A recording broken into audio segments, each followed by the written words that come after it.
好来，继续要来讲宜兰的龟山岛，早期有带将近200多户。这个岛上有学校有庙寺，但是随着军事的需求甲安全的因素，才甲所有的居民迁过来本岛。2000年开放观光，到今年满20年。即摆讲要来募集曾经伫咧岛上生活过的居民，也即是工作过的军警。28月初1，做伙回后头厝。 有哪天别文化龟山岛看起来更加翠绿，自然生态真丰富。自从2000年开放观光后，除了会使伫京屯的陪伴下踅岛，佫会使登岛看一个详细。是讲伫1977年进前，有真侪人住伫的这个岛上。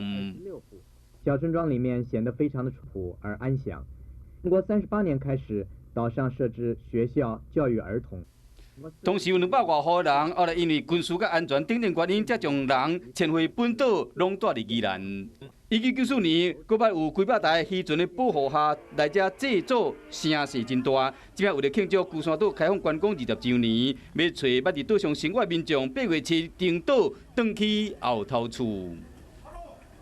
邀请曾在龟山国小毕业的校友们，以及曾经在岛上服役的阿兵哥，以及工作的军警、医生、护士等。若是名内面有“古”字的，嘛有20个名额，会伫迄一天免费登岛。随着旅游解封，透早乌石港这边就真侪民众准备要往龟山岛出发。这个401高地，它就比较有挑战性哦，它是大概有1700多个阶梯。